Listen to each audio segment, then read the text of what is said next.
Hi, everyone, and welcome to episode 84 of the Medieval Podcast. I'm Danièle, also known as the 5-Minute Medievalist. Before we get started today, I just want to let you know that I've opened up registration for a brand new project that I'm super excited about called the Medieval Masterclass for Creators. I'm going to tell you all about it at the end of this episode, so stick around after the interview for all of the details. As children, pretty much all of us are asked what we want to be when we grow up, and I think it's fair to say that rare is the child who says they want to be a medieval historian. Somehow, though, many of us do end up as medieval historians studying the most quirky things to our surprise, and perhaps there's no one more surprised about their career than Dr. John Wyatt Greenlee. John Wyatt is perhaps better known by his alias on Twitter, which is Surprised Eel Historian. As someone who fell into becoming perhaps the leading expert on medieval and early modern eels, he researches and writes about the impact of this amazing fish on everything from economics to mapping and ideas of space to even the way in which eels help to form English identity. Here's everything you've been dying to know about medieval eels, who was eating them, how they were eating them, and why sometimes they were a great way to pay the rent. Well, thank you for joining me to talk about eels today. I'm very excited about this because I know next to nothing about eels, and you know next to everything about eels, so thanks for coming on this show. It's my pleasure. I'm happy to be here. It's great to have you here. Okay, so I don't usually ask people how they got into their area of scholarship because I feel like that's a question that everybody asks. It's kind of cliche. But in your case, I need to ask, you're studying cartographic history, so maps and geography, and then you ended up being the Surprised Eel Historian. So how did that happen? Through maps, actually. Yeah, as you said, I am trained as a cartographic and map historian, and it's often how I still think of myself. But for completely unrelated reasons, I was looking at maps of London from the 17th century, curious about mapping around the Great Fire in 1666. And I noticed on a number of these maps of London, there were ships in the Thames labeled eel ships, which was unusual because everything else on those maps that has a label is sort of a big civic monument like the Tower of London or the Globe Theatre or a neighborhood, that can't sail away. So, and then you have these ships that can in fact sail away. And I wondered why they had achieved this sort of essentially landmark status on these maps. That seemed like it should be a pretty easy question to answer, and then it wasn't.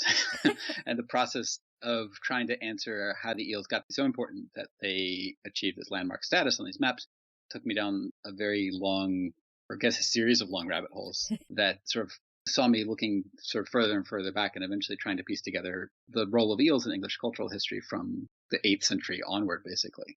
In the process of that, I turned myself from a cartographic historian into an eel historian. So was this kind of your first encounter with eels as something to study? Like, were eels a snack of yours before? Not at all. And I think that's part of the appeal, right? Like you sort of, for me, it wasn't. I think for a lot of people I talk to as well, there's a bit of a fascination with eels because they're not really part of our diet or our culture much anymore. And they're slimy and weird. Yeah. So when I saw these ships, these eel ships, my first thought is, eels, really? Why? And it sparks interest that if they had maybe been, I don't know, herring ships or something like that, I maybe wouldn't have stood out quite so much. But the eels caught my attention, and I have found that they catch other people's attention as well.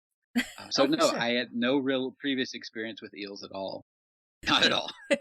Yeah, I mean, I haven't had much experience with eels either. I mean, I do have them on sushi sometimes, and barbecued eels delicious, but I hadn't actually thought of eels really ever in terms of history before. So what is the place of the eel in English culture? Because you kind of allude to the fact that eels really kind of influence national identity in England. So what's the place of eels? They're sort of all over the place. I think the best analogy I can come to is that, so medieval and early modern England, I think, had an eel culture in sort of the same way that we would today think about the English as having a tea culture, where they consume it a lot.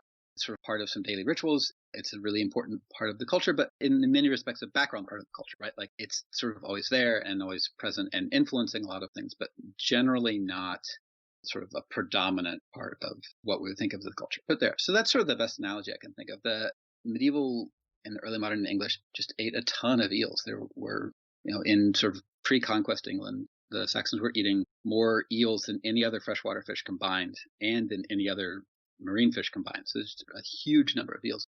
It's a really important part of the diet, and that spills over into other aspects of the culture. So there are eels in art and in literature and metaphor and toponyms, so place names and family names, all kinds of places.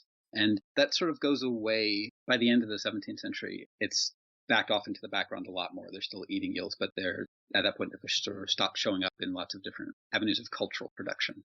Now, this may be an unfair question, but what do you think is the reason for that? Why do you think they declined? Do you think it had to do with globalization and trade and that kind of thing? Yeah, it's a lot of it, I think. So part of it has to do with, so they're still eating eels. Not as many, but they're still eating them after that point. But it has to do partly with the fact a lot of the sort of cultural production over the 16th, 17th century, especially, sort of begins to center around London. And the English in London come to rely pretty heavily on imported Dutch eels to get their sort of eel fix. And there's a period of about 15 years in the middle of the 17th century during the Anglo-Dutch Wars where these eel ships get kicked off the Thames. And so there's a period of about 15 years where the English in London just can't get a whole lot of live eels. And I think that's sort of the break point where at that point they eventually invite the ships back and they come back and they stay there until 1938 selling live eels off the Thames. But it's sort of at that point where the eels stop appearing in plays and literature and art and things, or at least they do, but in a really diminished capacity. So I think there's this moment where international tension with the Dutch break a long-standing trade, and the English look to other places for food, and they come back. But one of the things that happens is prior to that point, everybody eats eels from the king on down. But especially people with means at that point move on, and those are often the people who are driving cultural production. They're the people paying for it. So you get fewer eels after that, I think. I think that's the reason why. It's the best I can come up with. Well, that does make a lot of sense. And it wasn't until you mentioned the fact that, you're transporting live eels that I thought about that, where you'd have to transport barrels of live eels. And I think about how you get that home from the marketplace. I guess it's as fresh as possible if you can get it on the Thames in a barrel full of live eels. Yeah, so actually those ships aren't selling them in barrels though. They're what are called well boats. So where the whole of the boat is basically ship's basically a floating aquarium. So the whole of the boat is full of water and live eels and has small holes in the side of the ship so you can train the water in and out, right? So that's part of why they park out in the middle of the Thames so they have flow of water through the hole. And then you take a small boat out to the Thames and you sort of fish these live eels up from the hold and weigh them out for you and you take them back home. You can transport eels live in barrels. They can live out of water for a while, and if you could pack them in kind of wet moss, they can live for quite a while, but get smaller numbers that way.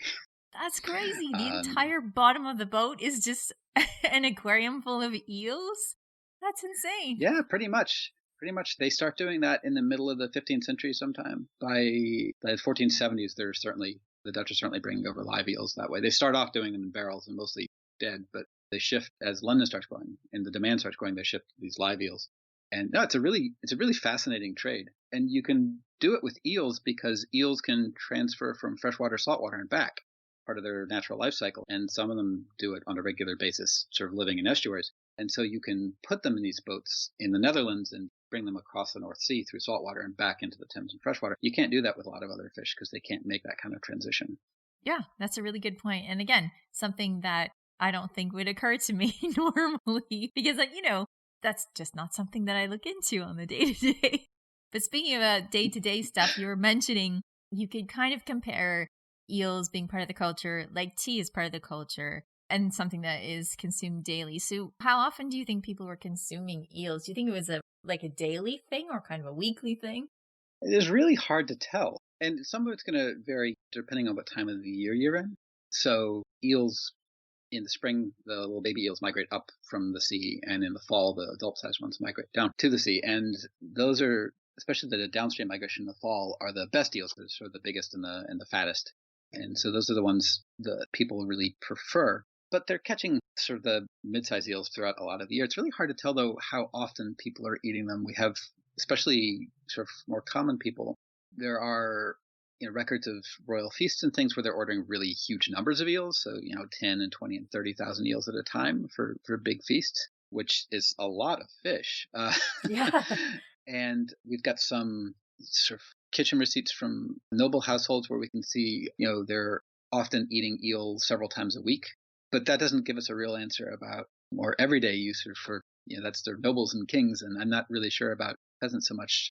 I think it's fair to say they're eating a lot of eels, but what that translates into is really hard to say. I think one of the things that suggests that they're eating a lot of eels, besides the remains that we have some of, is the fact that eels show up in metaphor a lot in medieval and early modern England. They have a ton of metaphors, and metaphors only work if sort of they're dealing with something that's alive in the culture. So the fact that they've got a lot of eel metaphors and they sort of use them in a lot of different contexts, good and bad, suggests that there's a lot of eels sort of floating around for those metaphors to work. Yeah, and I would think that they would probably be eaten at least twice a week, I would think, in a household that was pretty devout, because eels fall under the fish category, right? Can you tell us a little bit more about that? Right, yeah. So there's a whole bunch of fish days over the course of the year. Lent is sort of the most famous block of them, where you're not supposed to eat meat, you're supposed to eat fish. And the reason you're not supposed to eat meat is because it reminds you of sex. Thomas Aquinas is really explicit about this. It's like you're not supposed to think about carnal sin and sexual desire during Lent or these sort of other church holidays. And he says that eating the flesh of an animal, so, and here he's talking about a cow or a pig or a goat or something like that, that sort of obviously reproduces sexually, that eating that flesh makes you think about sex. That's bad. But fish, he says, fish don't make you think about sex so much. So fish are okay. It's a bit of a stretch But when we're talking about eels. Yeah.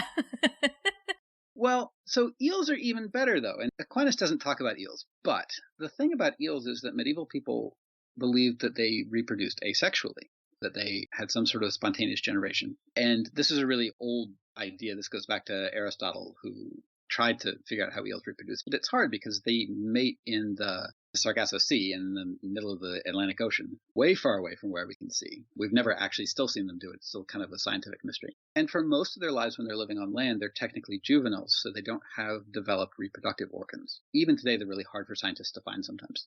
Those only develop right at the end of their lives when they're about to migrate back out to sea and to mate and die. But at that point, they stop eating, and so they don't take bait anymore, so they're really hard to catch. Nobody found ovaries in a female eel until the late 1700s, and nobody found testes in a male eel until almost 1900. There's this really long stretch of time where nobody could figure out how eels reproduced. And Aristotle suggested that they sort of sprang up out of the mud. Pliny the Elder thought maybe they sort of rubbed themselves on rocks and the skin that rubbed off grew into new eels. And most medieval people weren't really sure, but they were fairly certain that there was some sort of spontaneous generation. So it's a fish that doesn't have anything to do with sex at all. So they're great for fish days and Lent and other church holidays. And by the time you get to the high Middle Ages, right, that's like a third of the year. There's a ton of those days. And so, yeah, it would make sense that eels get eaten a lot in those days. But it also makes sense because there were just a huge number of them. Historically, eels have made up as much as up to 50% of the fish biomass in the downstream sections of rivers in Europe and the United States. It's a lot less than that at this point, but that's sort of historical data tells us that. And so just an enormous number of fish. So there's sort of this ever-present animal that fits a particular theological niche for them as well. Sort of ever-present and useful at the same time. Yeah, well, that's fascinating.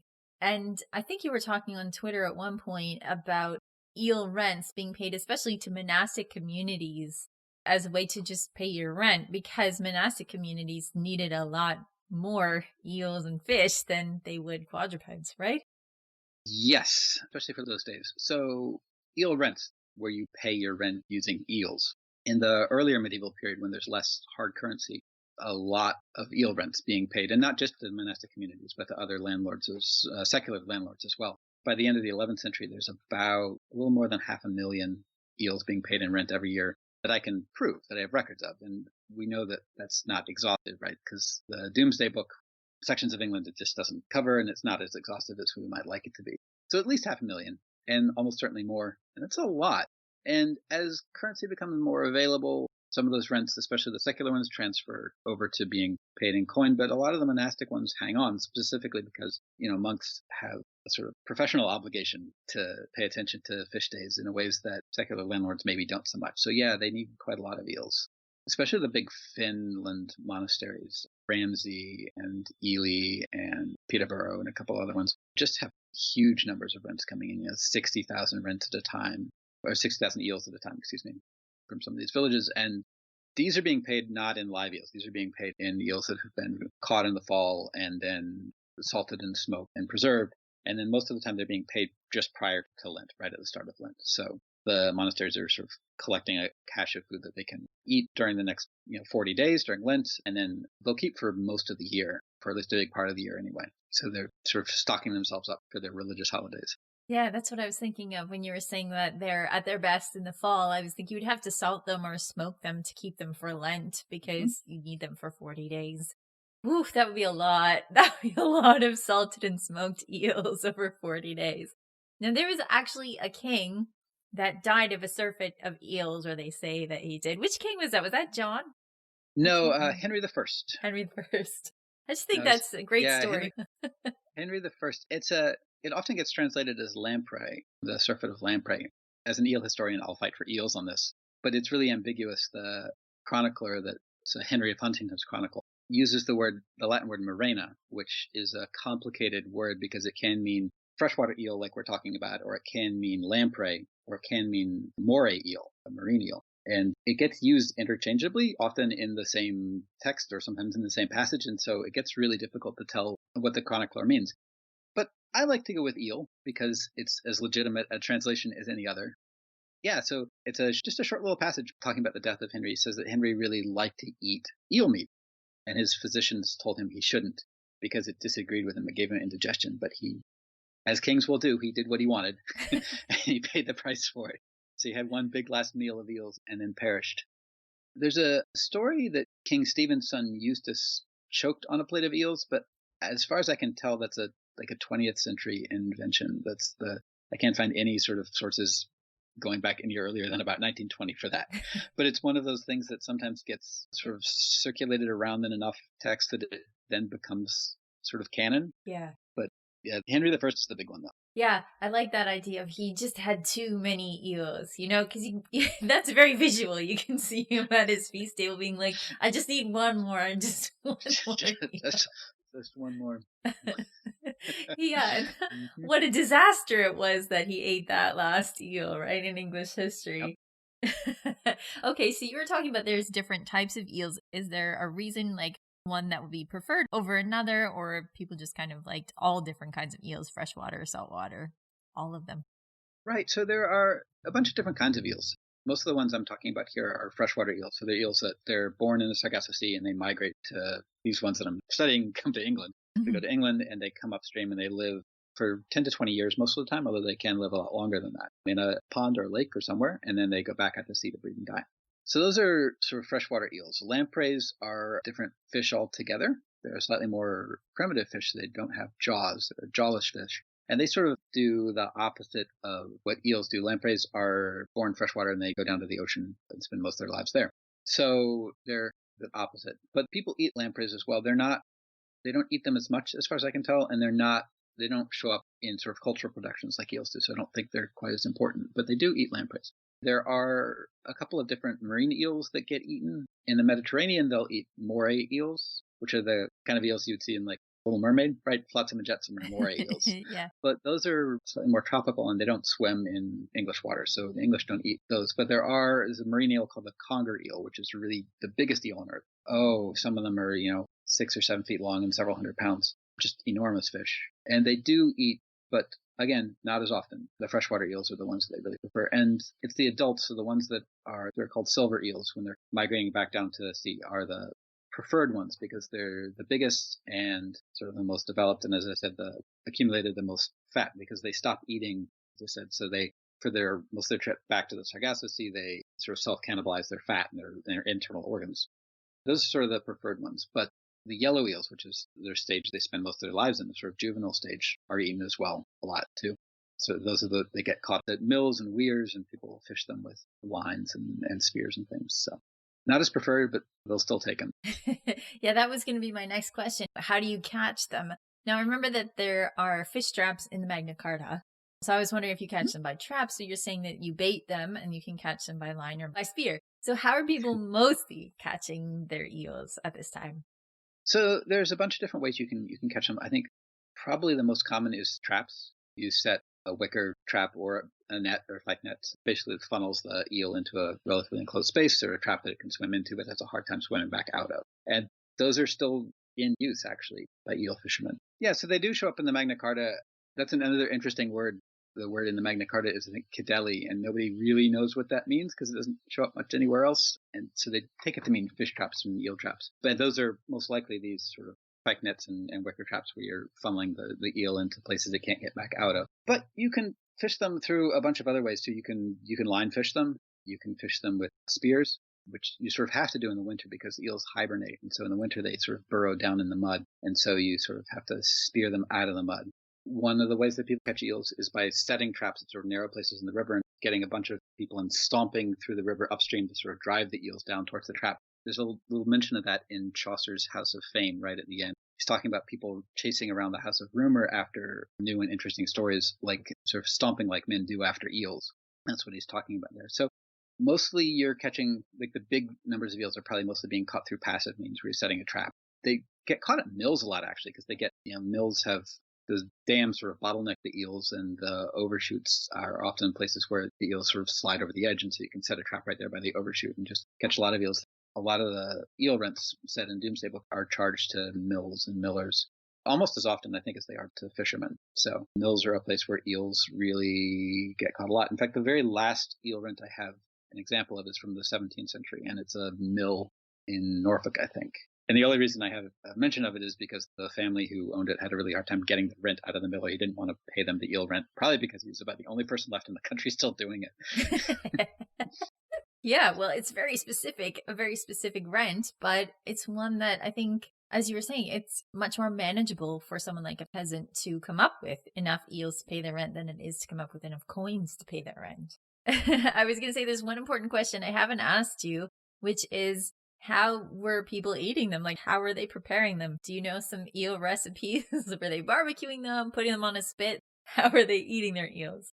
A lot of different ways. Some very basic, where you're, I think, just sort of throwing the eel in a pan with some garlic or something like that. There are recipes for roasted eels where you're spitting them, sort of filleting them and having them bits and spitting them. There's eel pies are really common.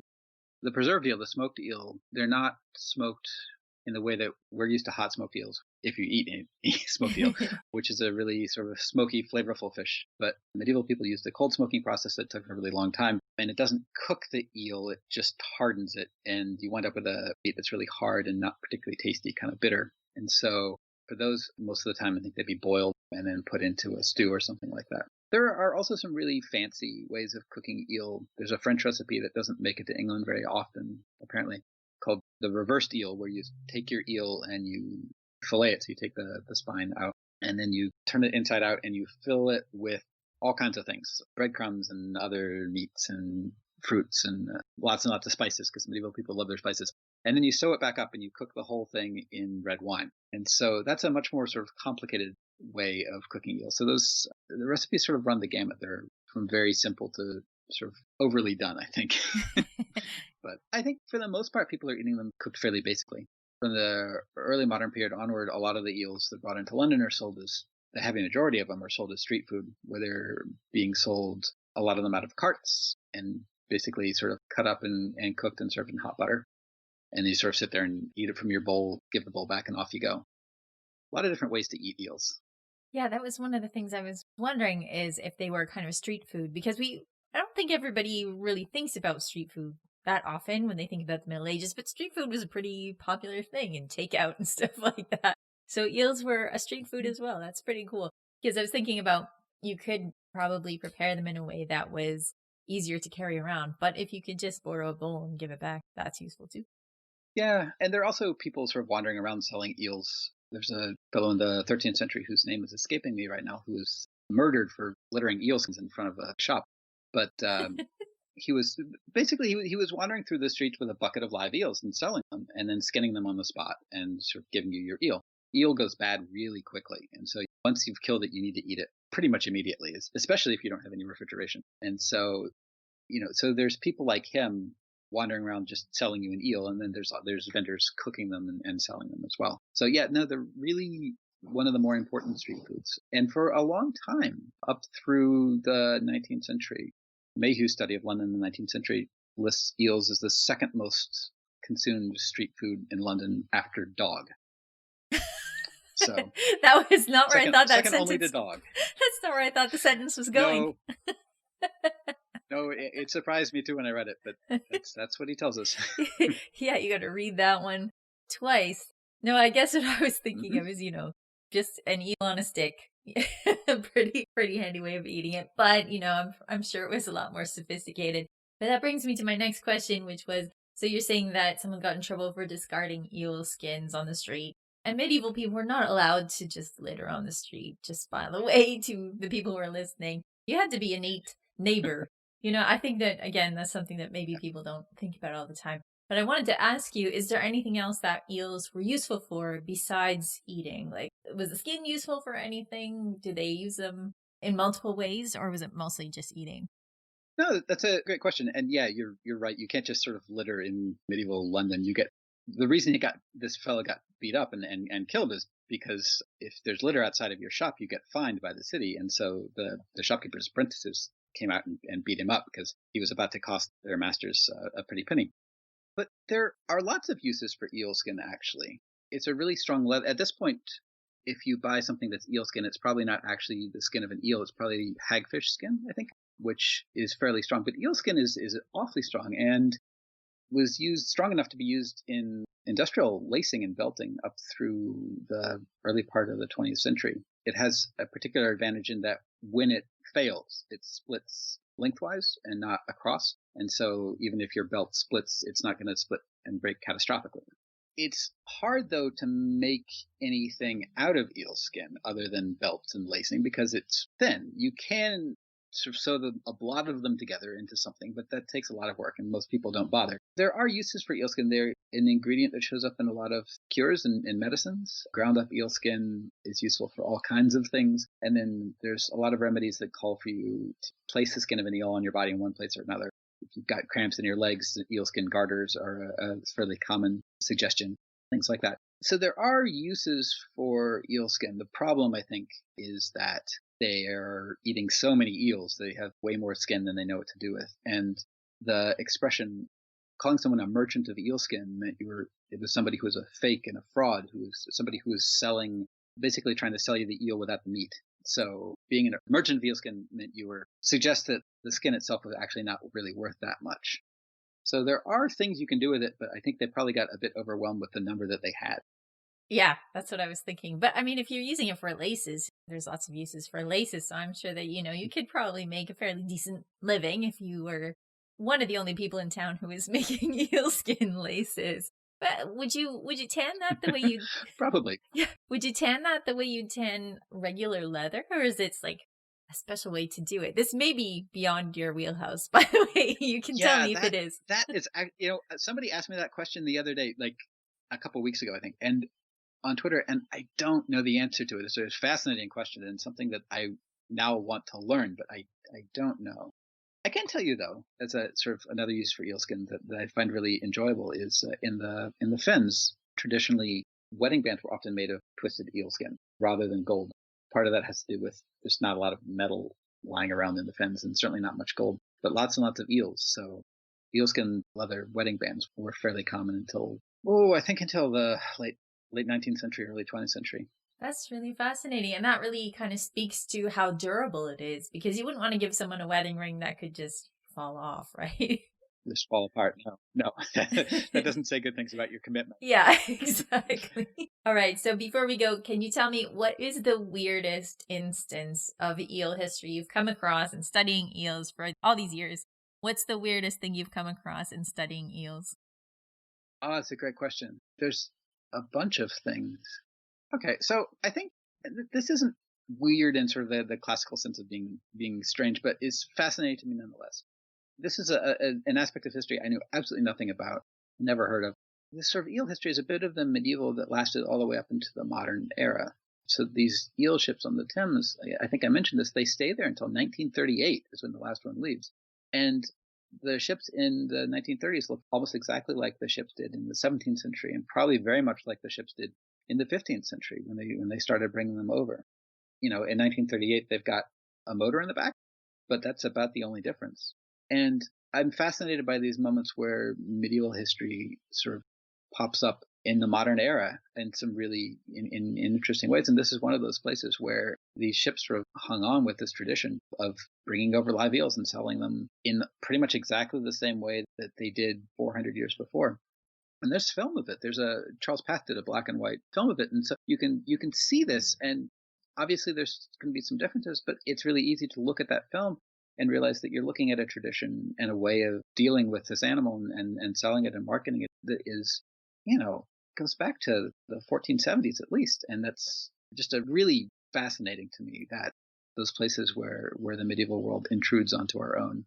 Yeah, absolutely. I definitely agree with you, because I think that human nature doesn't change that much over time. And it's nice to see these little bits of history that are continuous and that maybe you didn't even realize were as old as they are. So yeah, I totally agree with you. That's a really cool instance, and I wouldn't have realized it was on film too. So that's great. No, you can find it on YouTube. Just search for Charles Path and eels, and there you go. Well, that is one more thing that I did not know before today. So I want to thank you so much for coming on the podcast and telling us all about eels. Thank you. My pleasure. I really enjoyed it. Thanks. To find out more about John Wyatt's work, you can follow him on Twitter at GreenleeJW. That's GreenLeeJW. Or you can just search for Surprised Eel Historian. You can also learn more by visiting his website at historiacartarum.org. That's HISTORIACARTARUM.org. Before we go, here's Peter from medievalist.net to tell us what's on the website. What is new, Peter? Well, yesterday I spent a few hours watching and even bidding at an online auction. Oh, yeah? What was it? Oh, it's like Auction Out of England. It was like a historical memorabilia. And the reason I went there was we did a little news report about this coin of Harold Godwinson that was going to go up for auction. It wound up selling for £4,000. Wow. So that's a little bit over your budget, right? It was.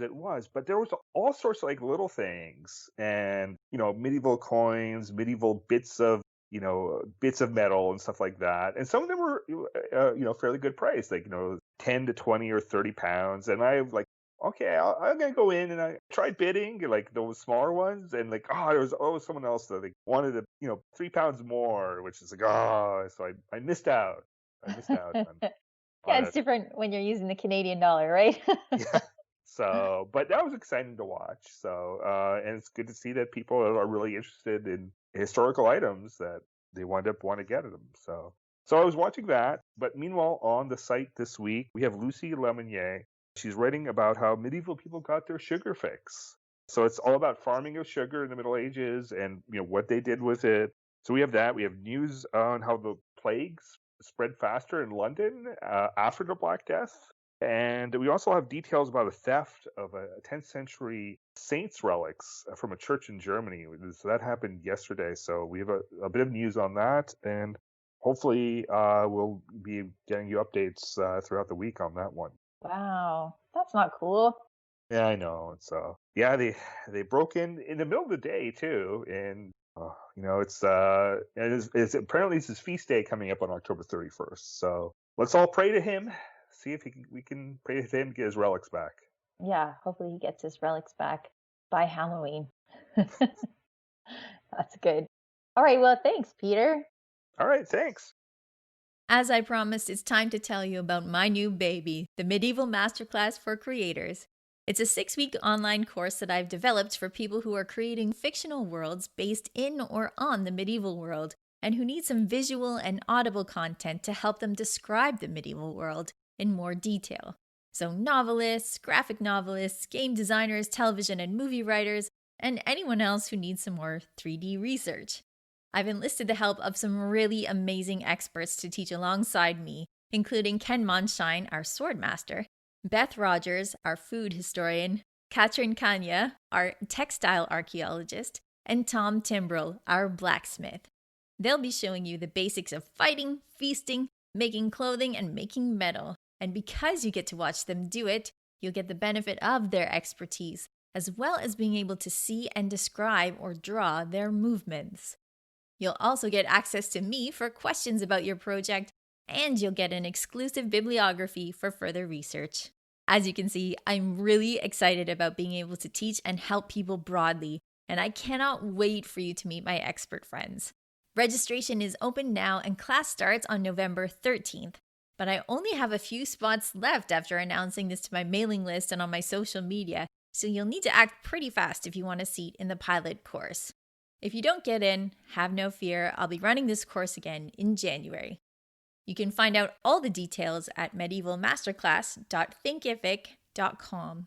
That's medievalmasterclass.thinkific.com. And hey, maybe you want to think about getting on my mailing list or following me on social media. Thank you, as always, to our patrons on patreon.com for your support. If you love the medieval world, visit our Patreon page to find everything from subscriptions to Medieval Warfare magazine and the Medieval magazine, to our book club, to our exclusive maps by Tina Ross.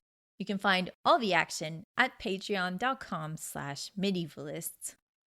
For everything from stolen saints to spooky stories, follow medievalists.net on Facebook or Twitter at medievalists. You can follow me, Danièle Cybulski, on social media at 5MIN Medievalist or 5 Minute Medievalist. And you can find my books, including Life in Medieval Europe, Fact and Fiction, at your favorite online bookstores. Our music is Beyond the Warriors by Guy Frog. Thanks for listening, and have yourself an amazing day.